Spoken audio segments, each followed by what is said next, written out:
Iron is pervasive. It's in your houses, your cars, and your blood.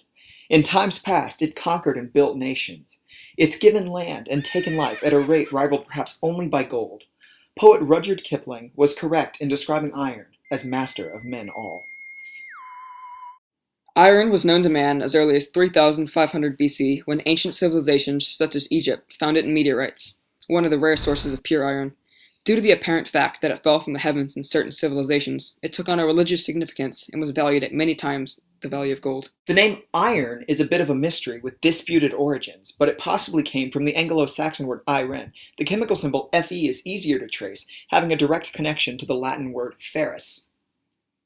But what images come to mind when you think of iron? Most of the images that people think of are not pure iron, but an alloy of iron and another element, often carbon. Carbon steel is a common building material used today. Iron is used as an alloy because iron rusts and is rather soft, only having a 4 on Mohs hardness scale, meaning it could easily be scratched with a pocket knife. Alloys lend iron more hardness, but maintain its naturally high malleability and ductility while avoiding rusting. Most of the alloys maintain iron's grayish-white color and high conductance. In ancient times, iron was not used as a building material. Instead, it made weapons and armor. It was so important, though, that the time period of 1300 BC to 700 CE is collectively called the Iron Age. The Iron Age is marked by humans learning to extract pure iron from iron ore. Iron ore is iron oxide existing in the Earth's crust. Iron makes up a large portion of the Earth, comprising an entire 4.7% of Earth by mass, making it the 5th most abundant element by mass. Extracting and processing iron ore from the Earth is the second most valuable commodity market behind crude oil, according to The Economist. China is the world's largest consumer of iron ore. Elemental iron is harder to find.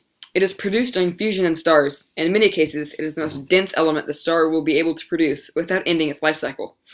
Iron on the interior of meteorites, as previously mentioned, is one of the rare sources. Elemental iron is present in the hemoglobin of blood, lending to its reddish color when oxidized and allowing it to transport oxygen through the circulatory system. The average person needs to ingest 10 milligrams of iron a day to prevent anemia, but after 50 to 60 milligrams of iron, it begins to irreparably damage DNA by creating free radicals. These free radicals are produced when iron oxidizes and loses electrons. Iron is also number 26 on the periodic table, meaning it has 26 protons. It also has 30 neutrons. Iron is a transition metal existing in the D block of the periodic table. Iron is also a polyvalent element. One of the most common iron compounds is rust, forming when iron has both water and oxygen present. This is the equation. Rusting is faster when salt is present. Rusting is one of the greatest limitations of iron throughout history, making it impractical for building until the development of alloys.